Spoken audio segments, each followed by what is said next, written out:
वला तत्तबिऊ खुतुवातिश शैतान, और ऐ ईमान वालो तुम शैतान के तरीके पर न चलना, शैतान के नक्शे कदम पर न चलना। इन्नहु लकुम अदुव्वुम मुबीन, शैतान तुम्हारा सबसे बड़ा दुश्मन है, खुला हुआ दुश्मन है। वो छुप करके दुश्मनी नहीं कर रहा है, खुल करके दुश्मनी कर रहा है। भाई एक दुश्मन हमारा वो होता है, दुश्मन है लेकिन हमको मालूम नहीं, उससे बचना थोड़ा मुश्किल होता है। शैतान कोई ऐसा दुश्मन नहीं जो छुपा हुआ है, शैतान पहले दिन से हमारा दुश्मन है। हमारे बाप आदम को इसी ने जन्नत से निकलवाया, हमारी मां हव्वा को इसी ने जन्नत से निकलवाया। हमारे माँ बाप आदम और हव्वा को जिस पेड़ के करीब जाने से अल्लाह ने मना किया था, उस पेड़ को चखने पर इसने मजबूर तो नहीं कह सकते, यानी ऐसा उनको लालच दिलाया, ऐसा बहकाया कि उन्होंने उस पेड़ को खा लिया, उसके फल को खा लिया। जन्नत के अंदर उनके कपड़े बदन से उतर गए, दोनों बरहना हो गए, नंगे हो गए, जन्नत के पत्तों से अपनी शर्मगाहों को ढांपने लगे। शैतान हमारे बाप आदम से लेकर के हमारी माँ हव्वा से लेकर के कयामत तक आने वाले हर इंसान का दुश्मन है, हर उस इंसान का दुश्मन है जो अल्लाह के रास्ते पर चलने वाला है, जो दीन के रास्ते पर चलने वाला है। शैतान का काम ही है हमको बहकाना। शैतान तो वादा करके आया अल्लाह ताला से, शैतान खामोश नहीं बैठा है, शैतान वादा करके आया है। सुम्मा लातियन्नहुम मिन बैनि अयदीहिम व मिन खल्फिहिम व अन अयमानिहिम व अन शमाइलिहिम व ला तजिदु अक्सरहुम शाकिरीन। ऐ अल्लाह मैं तेरे ज्यादातर बंदों को बहकाऊंगा, ऐ अल्लाह आगे से भी बहकाऊंगा, पीछे से भी बहकाऊंगा, दाएं तरफ से भी बहकाऊंगा, बाएं तरफ से भी बहकाऊंगा। ऐ अल्लाह हर तरफ से तेरे बंदों को बहकाऊंगा। व ला तजिदु अक्सरहुम शाकिरीन, और तेरे ज्यादातर बंदे तेरे नाशुक्रे हो जाएंगे। नाशुक्रे हैं कि नहीं? बड़े बड़े पढ़े लिखे लोग हैं, काबिल लोग हैं, वेल एजुकेटेड है, वेल क्वालिफाइड हैं, सूरज के आगे हाथ जोड़ रहे हैं, चांद की इबादत कर रहे हैं, पेड़ की इबादत कर रहे हैं, नदी के आगे हाथ जोड़ रहे हैं, सांड को देख करके, गाय को देख करके उसके आगे हाथ जोड़ रहे हैं, गाय का पेशाब पी रहे हैं, गाय का गोबर खा रहे हैं। आपके गुवाहाटी के अंदर औरत की शर्मगाह की मूर्त बनी, उसकी इबादत हो रही है, शर्मगाह की पूजा, शर्मगाह की इबादत हो रही है। इससे बढ़ करके अल्लाह ताला की नाशुक्री क्या होगी? पैदा करने वाला अल्लाह, जिंदगी देने वाला अल्लाह, ऑक्सीजन चलाने वाला, ऑक्सीजन देने वाला अल्लाह, रोजी रोटी का मालिक अल्लाह, और अल्लाह की धरती पर रह करके अल्लाह की ऑक्सीजन में सांसें लेकर के इंसान शर्मगाह की इबादत कर रहा है। इससे बढ़ के नाशुक्री क्या होगी? अभी हमारे उत्तर प्रदेश में 12 साल पर हमारे गैर मुस्लिम भाइयों का एक त्योहार आता है महाकुंभ के नाम से, अभी वो चल रहा है, बड़ी भीड़ है, अभी ट्रेनों में, रोड पर सफर करना बड़ा मुश्किल है।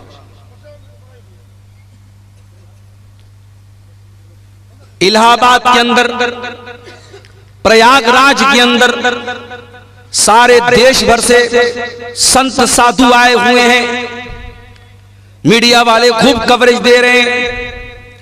उसमें ऐसे भी साधु लोग आते हैं, ऐसे भी बाबा लोग आते हैं। कोई 10 साल से अपना हाथ ऐसे उठाए हुए है और उसी को बहुत बड़ी इबादत समझ रहा है। कोई नंगा हो करके, मादर जात बरहना है, नंगा है, बदन पर एक कपड़ा नहीं, शर्मगाह नजर आ रही है। औरत आती है, उस नंगे बाबा के आगे सजदा करती है, उसकी शर्मगाह को छू करके आशीर्वाद लेती है, और मीडिया वाले उसको कवरेज दे रहे हैं। मेरे प्यारे साथियों, इस मंजर को देख करके इंसानियत भी शर्मा जाए, इंसान भी शर्मा जाए कि ये क्या हो रहा है। शर्मगाह की इबादत हो रही है और इंसान नंगा घूम रहा है, और उसको दीन समझा जा रहा है, उसको सवाब समझा जा रहा है। ये सारे मनाजिर देखने के बाद क्या हमारे और आपके दिल में ये जज्बा पैदा नहीं होता कि ऐ अल्लाह, तेरा बहुत बड़ा करम और एहसान है कि तूने हमें मुसलमान बनाया है। हमारी औकात नहीं थी, हमारी हैसियत नहीं थी कि हम अपनी सूझबूझ से इस दीन को कबूल करते। बड़े बड़े दानिश्वर, बड़े बड़े पढ़े लिखे बुद्धिजीवी लोग इसी मुल्क में रहते हैं, इस्लाम कबूल नहीं कर रहे हैं, तौहीद कबूल नहीं कर रहे हैं। आय अल्लाह, हम इस बात की गारंटी कैसे ले सकते थे? ये तो तेरा करम है, तूने हमें मुसलमान बनाया है। कभी गौर करना मेरे प्यारे साथी, हमारे अंदर कोई सुरखाब का पर लगा हुआ? अल्लाह ने कौन सी ऐसी खास बात हमारे अंदर देखी हमको मुसलमान बना दिया? ये बस उसका करम है, उसकी कृपा है, उसकी रहमत है, वरना हम किस लायक है मेरे प्यारे साथी। इसीलिए जन्नती जब जन्नत में जाएंगे तो क्या कहेंगे? वक़ालुल हम्दुलिल्लाहिल्लज़ी हदाना लिहाज़ा वमा कुन्ना लिनहतदिय लौला अन हदानल्लाह। आय अल्लाह, तेरा करम और तेरा शुक्र है, तूने हमको हिदायत की नेमत से नवाजा, इस्लाम की नेमत से नवाजा। आय अल्लाह, अगर तू हमको हिदायत न देता तो हमें ये हिदायत नहीं मिल सकती थी, हम इस हिदायत को नहीं पा सकते थे। आय अल्लाह, तेरा करम है कि तूने हमको हिदायत से नवाजा। ये अल्लाह का बहुत बड़ा एहसान है मेरे प्यारे साथी। इसीलिए पांचों टाइम की नमाज में हम बार बार अल्लाह ताला से क्या दुआ करते हैं? इहदिनस सिरातल मुस्तकीम। आय अल्लाह, तू सिरात मुस्तकीम पर हमको चलाना, अपने सीधे रास्ते पर चलाना, इस्लाम के ऊपर चलाना। सिरातल लज़ीना अनअमता अलैहिम। आय अल्लाह, उनके रास्ते पर चलाना जिनके ऊपर तेरा करम हुआ, तेरा इनाम हुआ। आय अल्लाह, नबियों के रास्ते पर चलाना। आय अल्लाह, सिद्दीकीन के रास्ते पर चलाना। आय अल्लाह, शुहदा के रास्ते पर चलाना। आय अल्लाह, सालिहीन के रास्ते पर चलाना। गैरिल मग़दूबि अलैहिम वलद्दाल्लीन। आय अल्लाह, उनके रास्ते पर तू न चलाना जिनके ऊपर तेरा गजब नाजिल हुआ, उनके रास्ते पर न चलाना जो भटक गए। आय अल्लाह, यहूद और नसारा के तरीके पर न चलाना। ये दुआ करते हैं हम सूरह फातिहा की शक्ल में, पांचों टाइम की नमाज में हर रकात में हम ये दुआ करते हैं। ये इतनी बड़ी नेमत है मेरे प्यारे साथियों इस्लाम, कि इस नेमत को हम बार बार अल्लाह से। इसीलिए कुरान में हमको ये दुआ सिखाई गई, रब्बना ला तुज़िग़ क़ुलूबना बअद इज़ हदैतना व हब लना मिन लदुनका रहमह इन्नका अंतल वह्हाब। ईमान वाले ये दुआ करते हैं, ऐ परवरदिगार, जब तूने इस्लाम की नेमत से हमको नवाजा, जब तूने हिदायत की नेमत से हमको नवाजा, आय अल्लाह, दोबारा हमको भटकने न देना, गलत रास्ते पे जाने न देना, शिर्क के रास्ते पर जाने न देना, कुफ्र के रास्ते पर जाने न देना। आय अल्लाह, जब तूने हिदायत की नेमत से नवाजा तो फिर हमारे दिल की हिफाजत करना। इसी झारखंड की सरजमीन पर, रांची बहुत मशहूर शहर है, झारखंड कैपिटल है आपके स्टेट के, नुसरत जहां नाम की एक लड़की, पांचों टाइम की नमाजी, रोजेदार, उलमा के बयान सुनने वाली, एक दीनी बैकग्राउंड, एक रिलीजियस बैकग्राउंड से ताल्लुक रखने वाली लड़की मुर्तद हो जाती है और नुसरत जहां से निशा सिंह बन जाती है। कभी आपने सोचा कि ये वाकयात क्यों हो रहे हैं? आपके लिए तो एक न्यूज है साहब, अखबार में खबर आ गई, हमने एक न्यूज की तरह, एक समाचार की तरह सुन लिया। माफ करना मेरे प्यारे भाइयों, अगर आपकी कौम की कोई लड़की निशा सिंह बन रही है नुसरत जहां से, तो पूरी कौम के लिए सोचने का मकाम है। पूरी कौम के चेहरे के ऊपर बहुत बड़ा थप्पड़ है कि आप अपने दीन की अहमियत भी अपनी कौम की बच्चियों को न बता सके। ओ साल में एक बार जलसा करा करके अपनी लड़कियों को दीन सुनाने वालों, तुम्हारी बेटियां अगर दीन की अहमियत को जानती, अगर इस्लाम की नेमत को जानती, तो कोई नुसरत जहां आज निशा सिंह न बनती। इस्लाम को जाना ही नहीं हमने, इस नेमत की कद्र कीमत को जानती अगर वो औरत, तो कभी मेरे प्यारे साथियों इस्लाम को छोड़ने की जुर्रत न करती। अरे इस्लाम तो वो नेमत है जिसको पाने के लिए सहाबे किराम ने सब कुछ कुर्बान कर दिया। इस्लाम तो इतनी बड़ी नेमत है, सुमैया बिन्त खय्यात को देखो, जवान बेटा सामने खड़ा हुआ है, अबू जहल कहता है बूढ़ी माँ ऐ सुमैया, तेरा जवान बेटा सामने खड़ा है, हम नहीं चाहते तुझे तेरे बेटे के सामने नंगा कर दे। ऐ सुमैया, तू इस्लाम को छोड़ दे वरना तेरे बेटे के सामने तुझे नंगा कर देंगे। सोचो मेरे भाइयों, एक माँ के लिए कितनी हसीयत की बात है, उसके जवान बेटे के सामने उसको बरहना कर दिया जाए। ऐ सुमैया, तू बूढ़ी हो चुकी है, तेरे बदन में कमजोरी आ चुकी है, मगर तेरा ईमान तो फौलाद के जैसा मजबूत है। सुमैया ने जवान बेटे के सामने नंगा हो जाना गवारा कर लिया, मगर तौहीद को छोड़ना गवारा न किया, इस्लाम को छोड़ना गवारा न किया। और चश्मे फलक ने वो मंजर भी देखा, एक बूढ़ी औरत के बदन से कपड़े उतार लिए गए, जवान बेटे के सामने उसको बरहना कर दिया गया। इतने पर अबू जहल ने बस न किया, फिर कहा कि ये सुमैया, आखिरी मौका तुझे दे रहा हूं, इस्लाम को छोड़ दे वरना तुझे कत्ल कर दूंगा।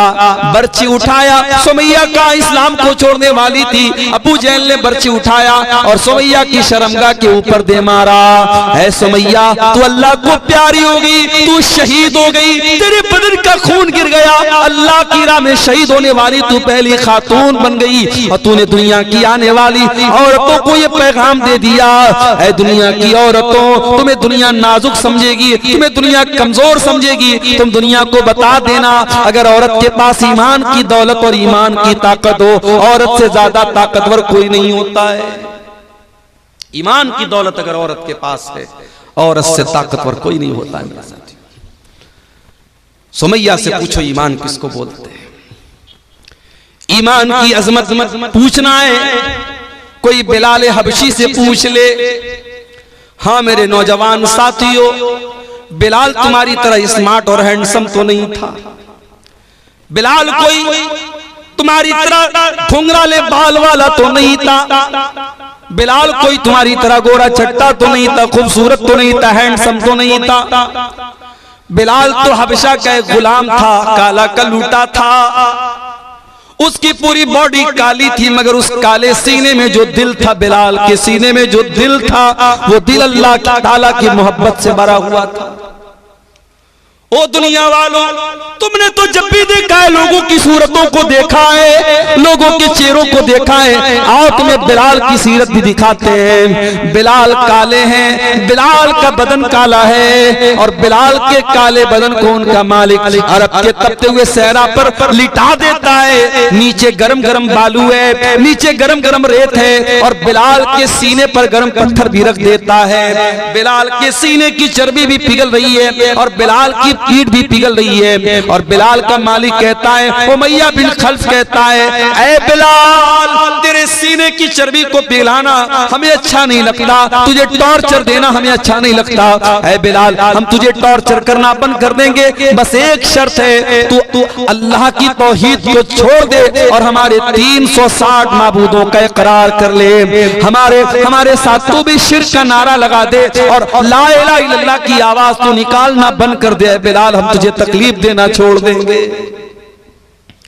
बिलाल की जबान से आवाज नहीं निकल रही, बिलाल कुछ कहने की पोजीशन में नहीं है, मगर उस गर्म पत्थर के नीचे और उस तपते हुए सहरा में लेटे हुए बिलाल की जबान से एक लफ्ज सुनाई देता है। बिलाल कहते हैं, अहद अहद अहद, मैं जिस अल्लाह की इबादत करता हूँ वो एक है, वो यकता है, वो अकेला है, मैं एक अल्लाह की इबादत करने वाला हूँ। ऐ उमैया बिन खल्फ, तू लाख मेरे सीने पर गरम पत्थर रख दे, तू लाख मेरे बदन की चमड़ी को जला डाले, ऐ उमैया बिन खल्फ, बिलाल अल्लाह ताला की तौहीद को छोड़ने वाला नहीं है। अहद अहद, मेरा अल्लाह एक है, मेरा माबूद एक है, मेरा रब एक है। ओ लोगों, इस्लाम वो नेमत है जिसकी हिफाजत की खातिर बिलाल के सीने की चर्बी पिघल गई, मगर बिलाल ने इस तौहीद को नहीं छोड़ा। ये शहादत गहे उल्फत पे कदम रखना है, लोग आसान समझते हैं मुसलमान। हमने तो ये समझा मुसलमान के घर में पैदा हो गए, अब्बा ने अब्दुल्ला नाम रख दिया, अब्दुर्रहमान नाम रख दिया, लड़के थे तो खतना करा दिया, बड़े हुए टोपी लगाने लगे, लुंगी पहनने लगे, बड़े का गोश्त खाने लगे। हमने तो इन चीजों को मुसलमानों की पहचान बना डाली। हो लोगों, इस्लाम इतना आसान तो नहीं है, ये तो शहादत गए उल्फत में कदम रखना है। लोग आसान समझते हैं मुसलमान होना, लोग आसान समझते हैं मुसलमान होना। इस्लाम ये फूलों की सेज नहीं है मेरे प्यारे साथियों, ये कांटों भरा रास्ता है। इस्लाम पर चलते हुए कदम कदम पर ऐसे मौके आएंगे जब आपको अपनी ख्वाहिशात का गला घोटना पड़ेगा, अपनी इच्छाओं को मारना पड़ेगा, अपनी डिजायर्स को खत्म करना पड़ेगा, तब जाकर के आप अल्लाह ताला की जन्नत को पा सकते हैं। इस्लाम में पूरे के पूरे दाखिल, इस्लाम में अधूरे दाखिल मत होना। इस्लाम वो दीन है जो अल्लाह ताला का इकलौता पसंदीदा दीन है। इस्लाम के आने के बाद अब कोई और दीन अल्लाह ताला क्या स्वीकार्य नहीं होगा, एक्सेप्टेबल नहीं होगा, कबूल नहीं किया जाएगा। अल्लाह कुरान में कहता है इन्नद्दीन इंदल्लाहिल इस्लाम, अल्लाह ताला के यहाँ अगर कोई दीन कबूल होगा तो इस्लाम होगा। अल्लाह फरमाता है वमन यब्तगी गैरल इस्लाम दीनन फलन युक़बल मिन्हु व हुवा फिल आखिरति मिनल खासिरीन। तुम इस्लाम को छोड़ करके कोई और मजहब लेकर के आओगे, तुम जितनी भी नेकी का पहाड़ लेके आ जाओ, अगर इस्लाम के अलावा कोई और मजहब लेकर के आओगे कबूल नहीं किया जाएगा। दुनिया के और मजहब में अल्लाह को खुश करना है, शादी नहीं कर सकते।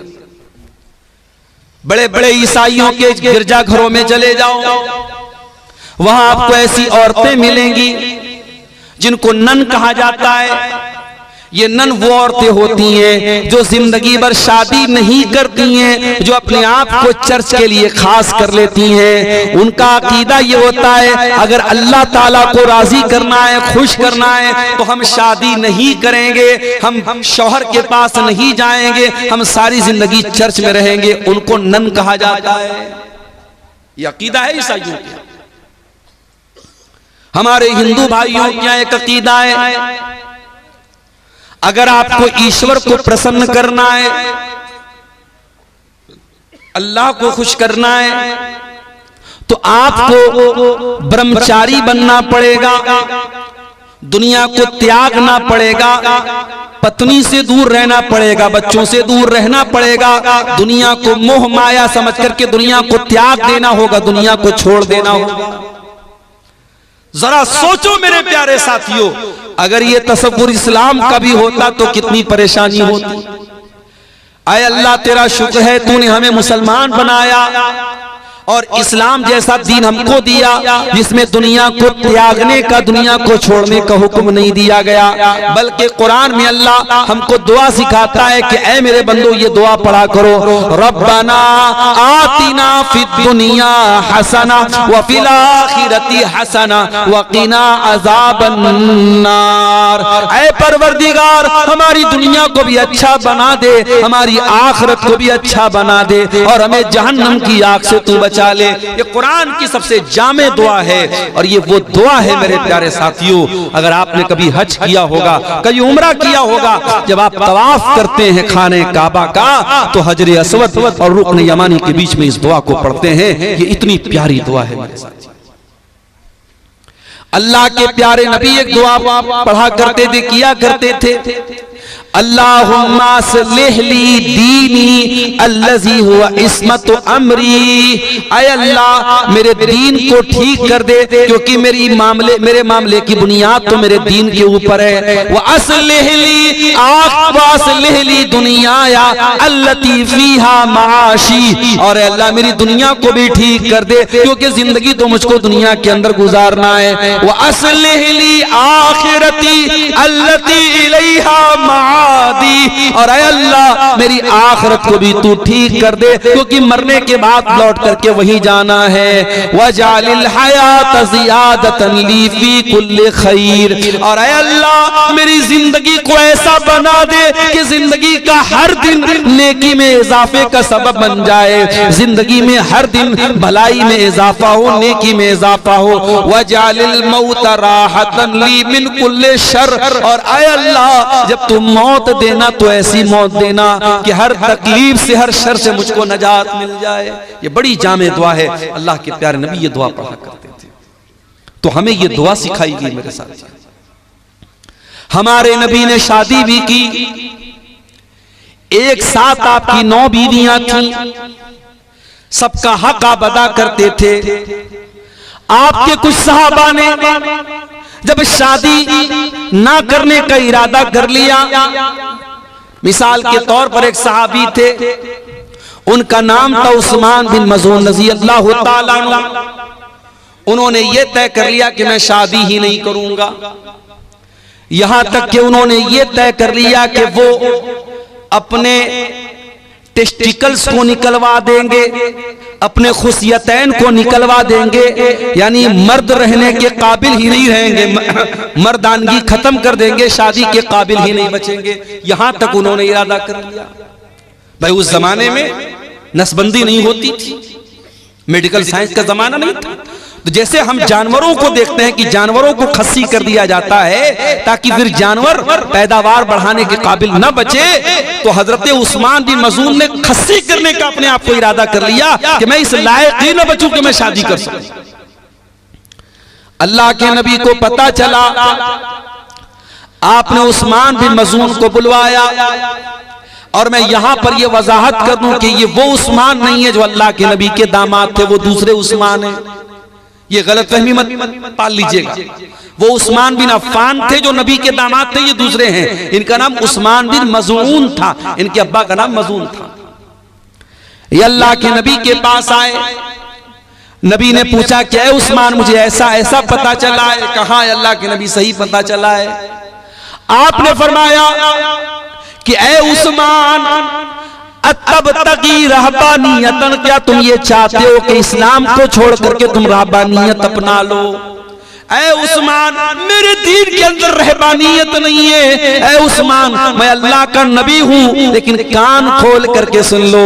उमिरतु अन अनामा व अक़ूमा, मुझे अल्लाह ने हुक्म दिया है मैं रात में आराम भी करता हूँ और रात में नमाज भी पढ़ता हूँ। व असूमा व उफ्तिर, मैं रोजा भी रखता हूँ और कभी कभी रोजा नहीं भी रखता हूँ, मैं कंटिन्यू नफिल रोजा नहीं रखता हूँ। और अल्लाह ने मुझको हुक्म दिया है मैं निकाह भी करता हूँ, मेरी बीवियां भी है, और यही मेरा तरीका है। फमन रगीबा अन सुन्नती फलैसा मिन्नी, जो मेरे तरीके से हटेगा उसका मुझसे कोई ताल्लुक नहीं है।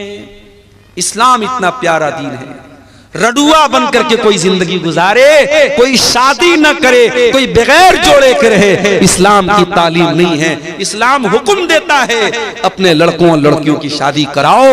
कोई लड़का, कोई मर्द बगैर बीवी के न रहे, कोई औरत बगैर शौहर के न रहे। ये इस्लाम की तालीम है मेरे प्यारे। और आगे बढ़िए, अल्लाह के नबी के एक सहाबी हैं, नाम नोट कर लो, अब्दुल्ला बिन अमर बिन आस। नबी के सहाबा में 4 अब्दुल्ला बहुत मशहूर हैं। नहीं मालूम के दुआ वालों को शायद, उलमा को शायद पता है, बल्कि यकीनन पता होगा। अवाम की बात अगर कहूं, रात रात भर तकरीर सुनने वालों को भी नहीं पता होगा। नबी के सहाबा में 4 अब्दुल्ला बहुत फेमस है, बहुत मशहूर हैं। अब्दुल्ला बिन उमर, अब्दुल्ला बिन मसूद, अब्दुल्ला बिन अमर बिन आस और अब्दुल्ला बिन अब्बास। ये 4 अब्दुल्ला बहुत मशहूर है साहबा। इनको अबादले अरबा कहा जाता है, 4 अब्दुल्ला। इसमें से एक सहाबी अब्दुल्ला बिन अमर बिन आस हैं, वो भी सहाबी, उनके अब्बा भी सहाबी, बाप भी सहाबी, बेटा भी सहाबी। हजरत अब्दुल्ला बिन अमर बिन आस बहुत बड़े सहाबी हैं, बहुत नेक इंसान है, रात रात भर नमाज पढ़ने वाले इंसान है, दिन में कंटिन्यू नफिल रोजा रखने वाले इंसान है। उनकी शादी हो गई। शादी के कुछ दिनों के बाद जब बहू को ससुर ने देखा कि बहू न बालों में कंघी कर रही है, न चेहरे पर पानी फेर रही है, चेहरा भी अजीब सा बना हुआ है, बाल भी बिखरे पड़े हैं, तो ससुर ने बहू से पूछा कि क्या बात है, ऐसी तूने हालत क्यों बना के रखी है? भाई ससुर को तो पर्दा नहीं करना है ना। अच्छा, ससुर आ गया तो बहू क्या करती है, जल्दी से अपने चेहरे पर घूंघट डाल देते। ससुर आ गया और देवर आ गया तो तब कभी नहीं घूंघट डालती। देवर से पर्दा नहीं है, जेठ से पर्दा नहीं, ससुर से पर्दा है। ये अजीब व गरीब सिस्टम हमारे यहाँ है। जबकि ससुर तो गैर महरम नहीं है, महरम है वो। ससुर बाप के दर्जे में, अगर ससुर के सामने घूंघट नहीं भी डालेगी, अगर सीने पर दुपट्टा है तो भी चलेगा, लेकिन देवर से तो पर्दा करना है। देवर से पर्दा नहीं करेगी, ससुर से करेगी। तो यहां बहू को देखा ससुर ने कि बहू का चेहरा बड़ा उतरा हुआ है।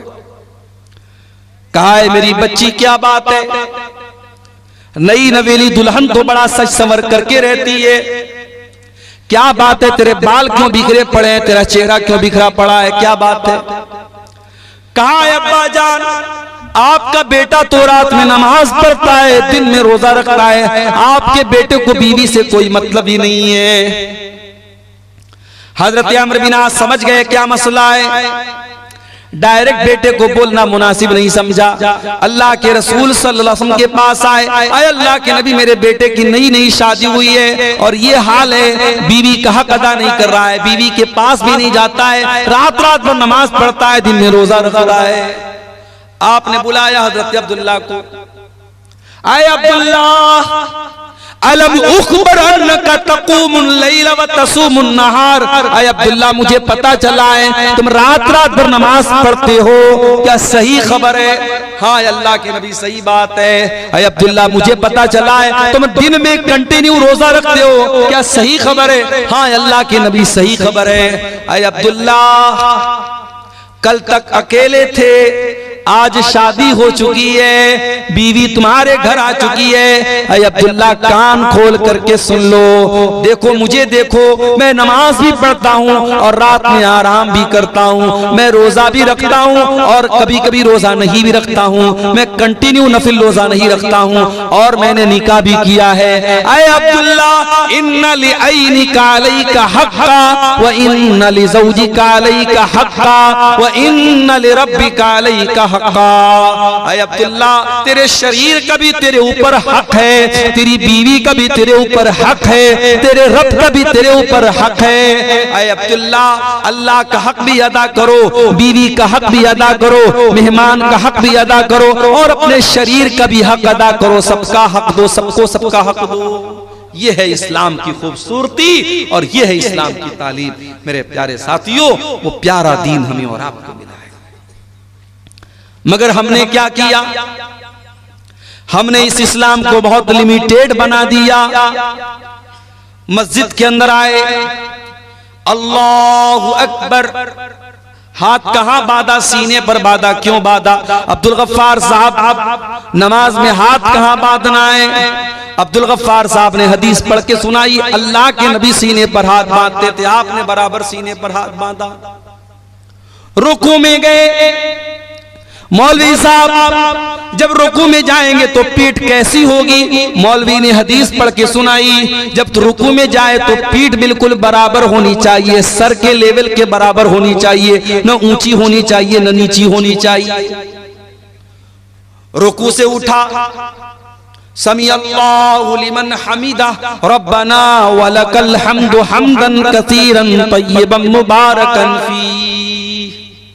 सजदे में गया, मौलवी साहब सजदा करते वक्त कौन कौन सी चीजें जमीन पर होनी चाहिए? मौलवी साहब ने हदीस पढ़ के सुनाई, अल्लाह के प्यारे नबी फरमाते हैं, उमिरतु अन अस्जुदा अला सबती आज़ुम, मुझे हुक्म दिया गया है कि सजदे के अंदर 7 हड्डियां जमीन पर होनी चाहिए। दोनों हाथ जमीन पर होना चाहिए, दोनों पैर का घुटना जमीन पर होना चाहिए, दोनों पैर का पंजा, पैर की जो हथेली है वो जमीन पर होनी चाहिए, और इसी तरीके से माथा और नाक, माथा और नाक दोनों एक में है। ये 7 चीजें सजदे में होनी चाहिए।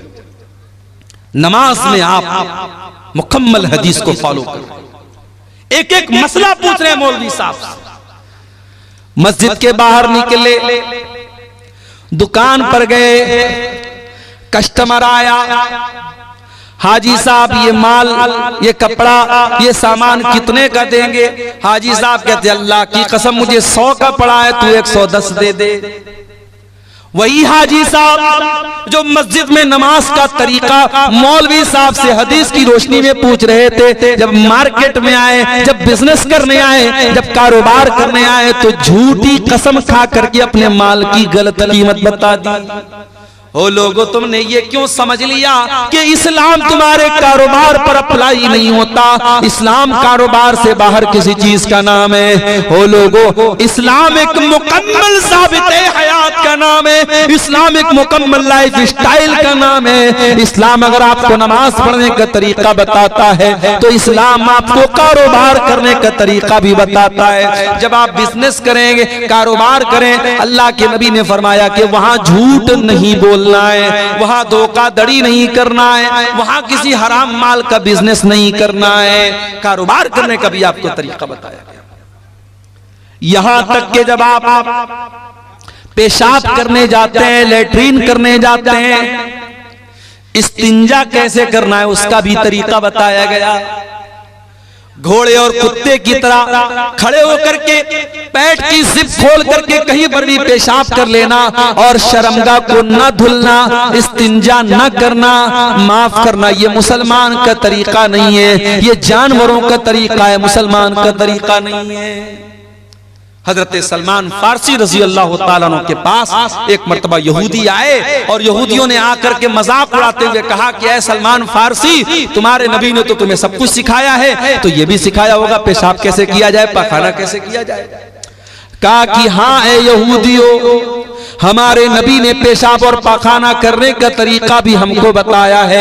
अमरना अल्लाह नस्तकबिल क़िबलत वला नस्तदबिरहा, हमारे नबी ने हमें हुक्म दिया है जब इस्तिंजा करने बैठे तो किबला की तरफ, पश्चिम की तरफ ना चेहरा करें न पीठ करें। और हमारे नबी ने हमको मना किया कि 3 से कम ढेले के जरिए इस्तिंजा न करें। और हमारे नबी ने मना किया कि हम गोबर या हड्डी से इस्तिंजा न करें। ये 3 हुक्म हमारे नबी ने तो हमें पेशाब और पाखाना करने का दिया है। गोया यहूदी तो मजाक उड़ाने के लिए आए थे, मगर सलमान फारसी ने जवाब दे दिया कि ऐ यहूदियों, तुम सही कह रहे हो, हमारे नबी ने हमारे लिए कोई चीज नहीं छोड़ी, हमारे नबी ने हमें पेशाब और पाखाना करने का तरीका भी हमको बताया। शादी हो गई आपकी, बीवी के पास आपको मिलने जाना है। हो सकता है ये टॉपिक दुनिया के लिए बहुत अजीब व गरीब टॉपिक हो, इस टॉपिक पर बात करना है गुनाह माना जाता हो, लेकिन इस्लाम इस टॉपिक पर भी बात करता है। और बीवी से मिलने के वो तरीके जो नाजायज और हराम हैं, इस्लाम उनसे मना करता है। आज हमारे नौजवानों में गंदी फिल्मों के जरिए, पॉर्न मूवीज के जरिए बहुत सारे गलत तरीके बीवी से मिलने के राइज हो चुके हैं। आज इसकी भी जानकारी करने की जरूरत है कि मियां बीवी के ताल्लुकात के सिलसिले में इस्लाम क्या कहता है।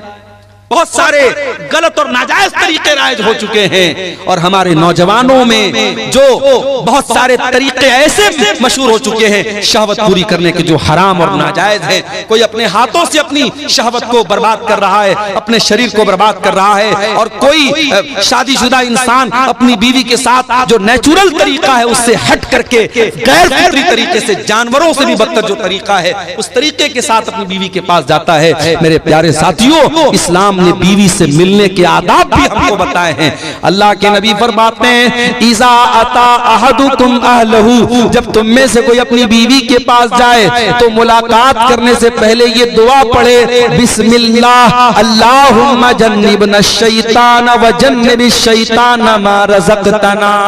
ये दुआ पढ़ने के बाद अपनी बीवी के पास जाए अल्लाह के नाम से, आय अल्लाह तू हमें शैतान से बचा और हमारी पैदा होने वाली औलाद को भी तू शैतान से बचा। अल्लाह के प्यारे नबी फरमाते हैं, अगर कोई ये दुआ पढ़ने के बाद बीवी से मुलाकात करेगा, अगर औलाद पैदा होगी, अगर अल्लाह ने मुकद्दर में औलाद लिखी है तो शैतान उस औलाद को नुकसान नहीं पहुंचाएगा। बड़ी छोटी सी दुआ है, लेकिन आज हमें से बहुत सारे लोग बड़े दीनदार हैं, मगर ये छोटी छोटी बातें हैं। मेरे प्यारे साथियों, इस्लाम तो हमें बीवी से मिलने के आदाब भी हमको बताता है। और आगे बढ़िए, शादी ब्याह उसको हमने बिल्कुल खारिज कर दिया इस्लाम से।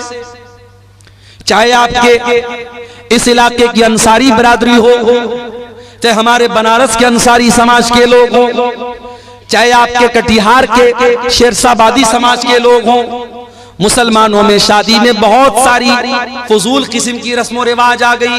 कहीं जहेज धड़ल्ले से चल रहा है, बाकायदा डिमांड हो रही है।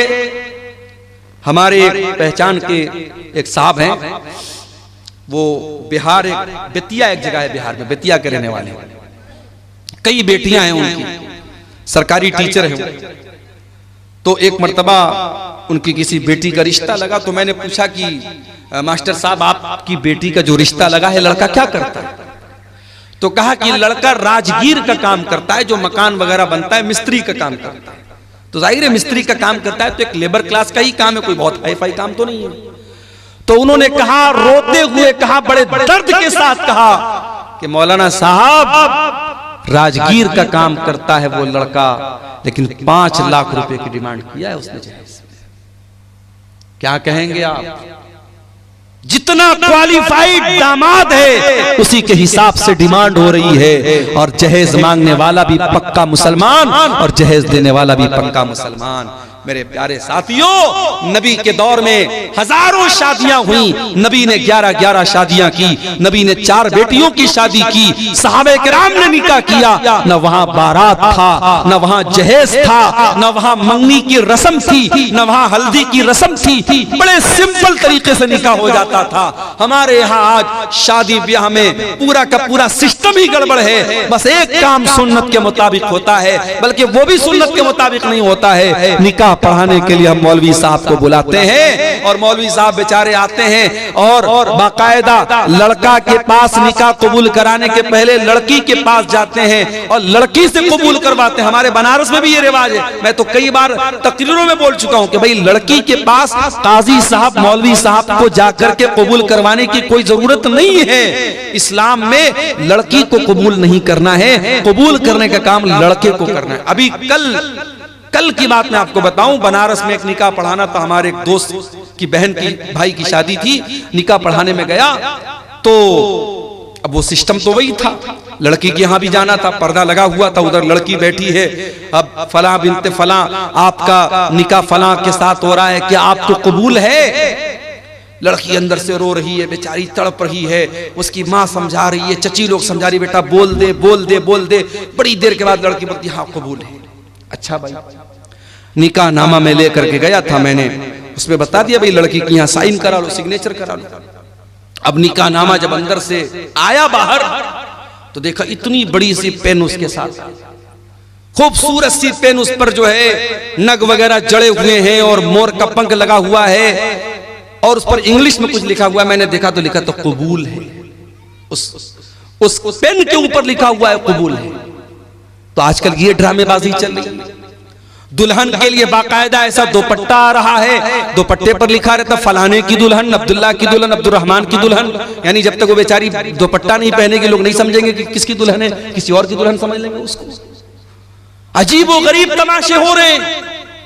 नकाब पहन करके लड़कियां आजकल चलती हैं, नकाब के ऊपर एक पट्टी बनी है, पट्टी पर क्या लिखा? इस्लाम की शहजादी। अरे कैसी तू शहजादी है रे, कैसी शहजादी है तू नकाब को बदनाम कर रही है। अगर वाकई में तो इस्लाम की शहजादी है तो अपने इस नकाब को सिंपल कर ले।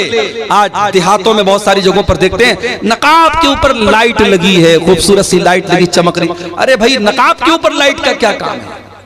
तो ये सब ढकोसलेबाजी हम कर रहे हैं मेरे प्यारे साथियों। माफ करना, इस्लाम इन ढकोसलेबाजियों का नाम नहीं है। इस्लाम बड़ा सिंपल दीन है। दूसरे के तरीके पर और दूसरों के नक्शे कदम पर चलने की कोशिश मत करो मेरे प्यारे साथियों। अल्लाह के नबी ने फरमाया लतत्तबिउन्ना सुनन मन कान क़ब्लकुम शिब्रम बिशिब्रिन व ज़िराम बिज़िरा।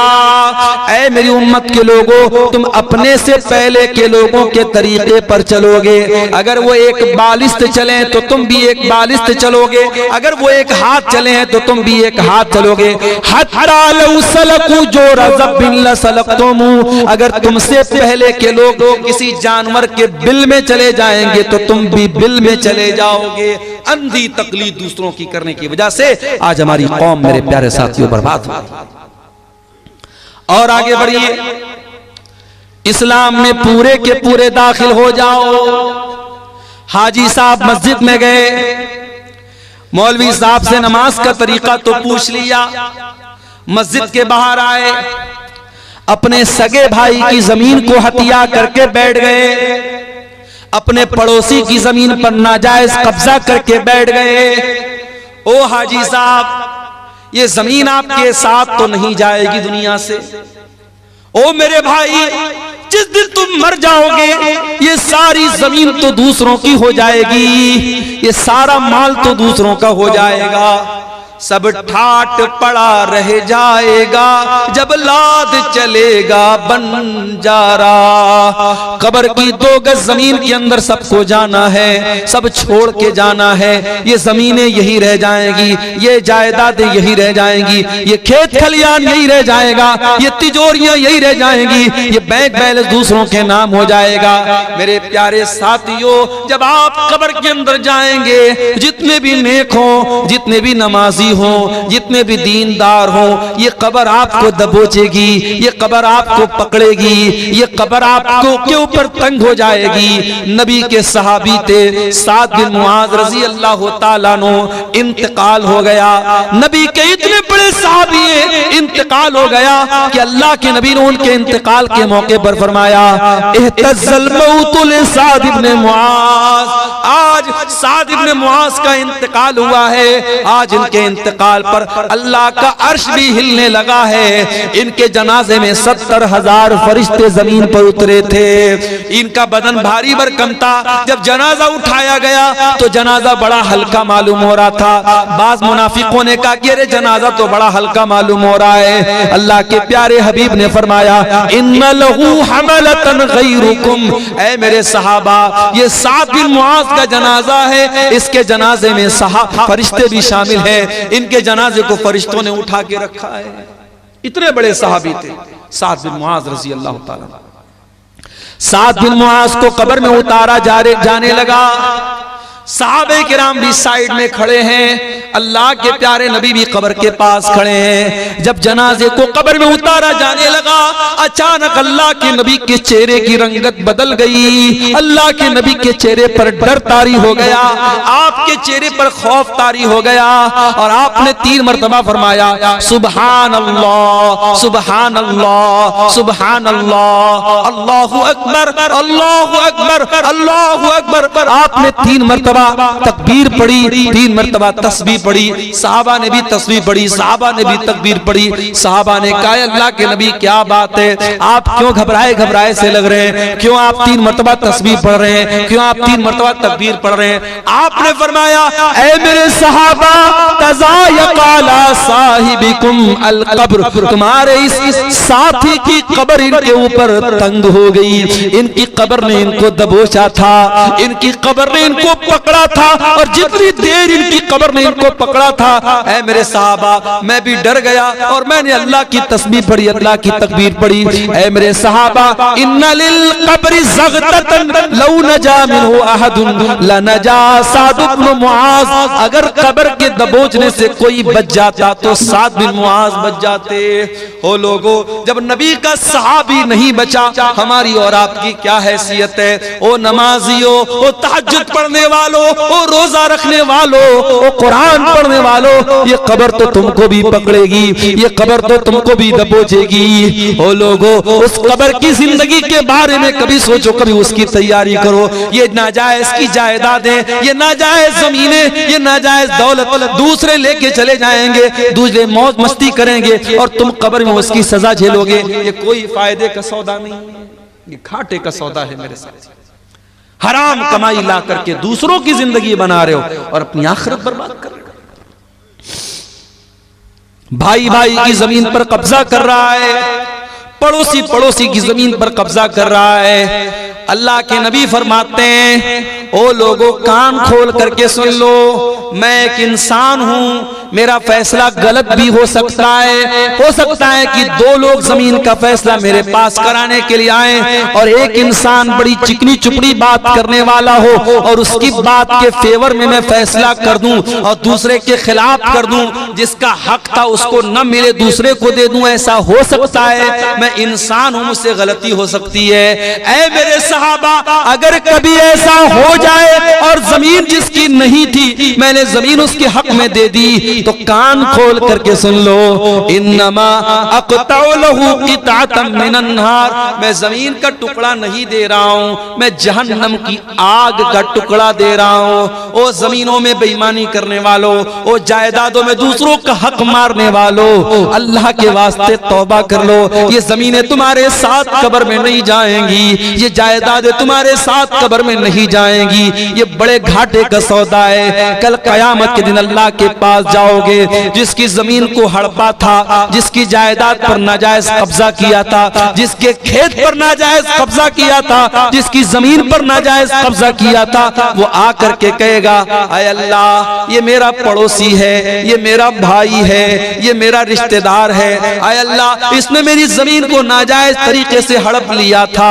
अल्लाह वहां ये नहीं कहेगा, अय बंदे तू जमीन के बदले जमीन दे दे, तू पैसे के बदले पैसा दे दे। दुनिया में पैसे के बदले पैसा दे सकते हो, जमीन के बदले जमीन दे सकते हो। अल्लाह के यहाँ करेंसी चेंज हो जाएगी। सऊदी अरब में इंडिया का पैसा नहीं चलता, पाकिस्तान में इंडिया का पैसा नहीं चलता, बांग्लादेश में टका चलता, इंडिया का पैसा नहीं चलता, रियाल सऊदी अरब में रियाल चलता, इंडिया का पैसा नहीं चलता।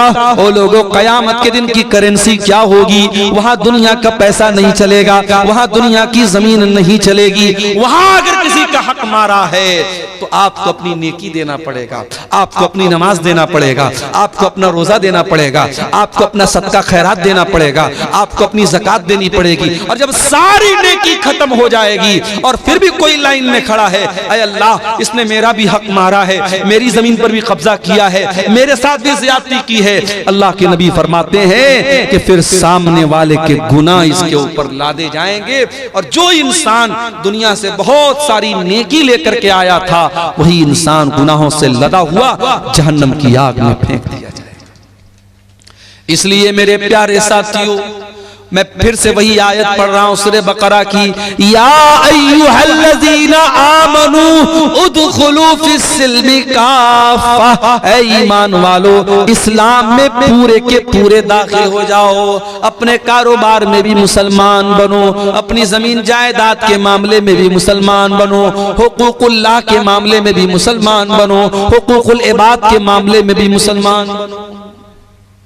अगर बाप हो एक अच्छे बाप बनो, बेटे हो एक अच्छे बेटे, शौहर हो एक अच्छे शौहर, सारे गांव के लिए बहुत अच्छे हो।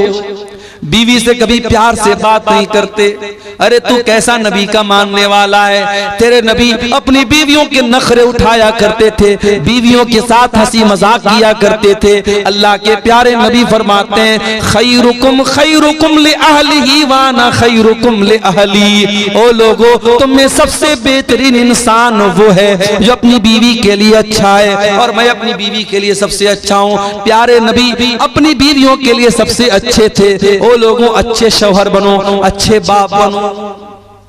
आज तो हमारा हाल क्या है? हमारे बच्चों को तो मोबाइल पालता है। 3 साल का बच्चा है, खाना नहीं खाता, माँ ने यूट्यूब दे दिया। 5 साल का बच्चा है, बच्चा परेशान कर रहा था, माँ ने मोबाइल दे दिया। आपका बच्चा तो मोबाइल से पल रहा है, यूट्यूब से पल रहा है। ओ लोगों, अपने बच्चों को टाइम दो। एक मर्तबा ट्रेन में मैं सफर कर रहा था, एक गैर मुस्लिम लड़का लड़की आपस में बात कर रहे हैं। मुझे नहीं मालूम कि भाई बहन थे या मियाँ बीवी थे या कौन थे, मुझे नहीं मालूम, आपस में बात कर रहे थे। ट्रेन की बात बता रहा हूं। तो लड़के ने कहा कि आजकल छोटी छोटी बच्चियां प्यार मोहब्बत के नाम पे क्या क्या कर रही हैं।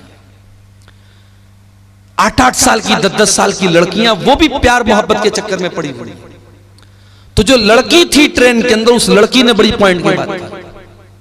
उसने कहा कि छोटी छोटी बच्चियां अगर गलत रास्ते पर जा रही हैं तो ये जिम्मेदारी किसकी है कि उनको सही गलत का फर्क बताएं। ये जिम्मेदारी माँ बाप की है, ये जिम्मेदारी गार्जियन की है। तो लड़का बोला कि गार्जियन कितना ध्यान देगा, गार्जियन कितना भी देखेगा। तो लड़की ने कहा कि गार्जियन अपने आप को झोंक दे। आज का दौर वो दौर है, वो गैर मुस्लिम लोग थे, उनकी बातें, मैं ट्रेन में बैठा था, आजकल का तो माहौल ऐसा है, ट्रेन पर भी आप ज्यादा किसी से बात नहीं कर सकती, अपनी अपनी सीट पर आदमी बैठा रहता है। लेकिन वो बातचीत जो हो रही थी मैं सुना तो मुझे वो बात बड़ी वजनदार लगी।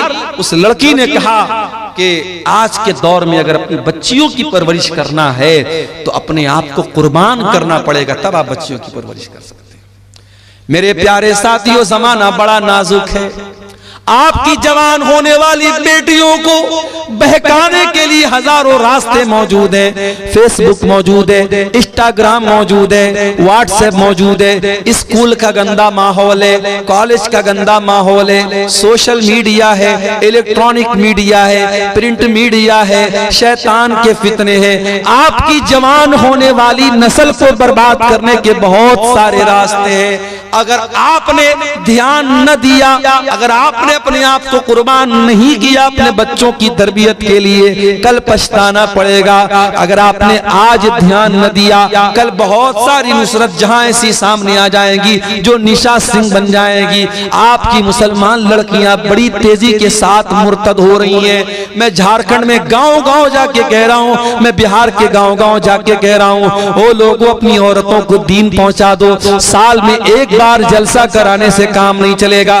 बार बार सुनाओ, बार बार बताओ, किताबों का मुताला करवाओ, पढ़ाओ लिखाओ। अपने गांव में लड़कियों का इदारा अगर है तो उस इदारे की कदर करो। अपनी बच्चियों को इदारों में पढ़ाओ, अपनी औरतों को सही पर्दा कराओ, अपनी मस्जिदों में औरतों का इंतजाम कराओ और जुमा के खुतबे में ये सुनिश्चित करो, ये यकीनी बनाओ कि हर जुमा के खुतबे में औरतें भी आपकी मस्जिद पर आए। ये एक साल का जलसा करा लेने से, जो जलसे में भी क्या होता है, कुछ औरतें बेचारी पिंडाल में बैठी हैं, कुछ औरतें बैठ करके वहां बाहर मार्केट में कुछ खा रही हैं, पी रही, कुछ मटर गश्ती कर रही हैं, कुछ इधर टहल रही हैं, कुछ उधर टहल रही हैं। ये कोई आप मस्जिद से बड़ा बेहतरीन माहौल कहीं नहीं हो सकता। जुमा के खुतबे में आधा घंटा की तकरीर, सारे लोग सुकून से वजू करके सुनते हैं।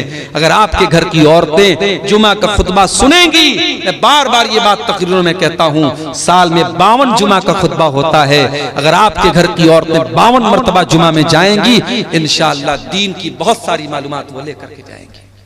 तरबियत के लिए टाइम निकालना पड़ेगा मेरे साथ। इसीलिए अरबी का एक शायर कहता है, लईसल यतीम मन इंतहा अबवाहु मिन हम्मिल हयाती व खल्लफाहु जलीला। अरे यतीम वो नहीं है जिसके माँ बाप दुनिया से चले गए हो। इन्नल यतीम हुवल्लज़ी तल्का लहू उम्मन तखल्लत औ अबम मशगूला। अरे यतीम तो वो बच्चा है जिसकी माँ के पास समय नहीं है, जिसके बाप के पास टाइम नहीं है, जो अपने बच्चों की तरबियत के लिए वक्त नहीं निकालता है। इसलिए मेरे अजीजों, अपने बच्चों की तरबियत के लिए वक्त निकालो। इस्लाम में पूरे के पूरे दाखिल हो जाओ। एक अच्छे बाप बनो, एक अच्छे शौहर बनो, एक अच्छे मुरब्बी बनो, ताकि आपकी आने वाली नस्लें दीनदार बने। ये समाज के फितरों से अगर अपनी आने वाली नस्लों को बचाना है, मेरे अजीजों, अपने आप को नेक और दीनदार बनाओ। जब तक हम खुद दीनदार नहीं बनेंगे, अपने बच्चों को दीनदार नहीं बना सकते। बीड़ी पीने वाला बाप अपने बच्चों को बीड़ी से नहीं मना कर सकता। गाली बकने वाला बाप अपने बच्चों को गाली देने से नहीं रोक सकता। बेपर्दा रहने वाली माँ अपनी बेटियों को पर्दा करने की तालीम नहीं दे सकती। अगर अपनी औलाद को सुधारना है तो पहले माँ बाप को खुद सुधरना पड़ेगा, माँ बाप को अपनी इस्लाह करनी पड़ेगी।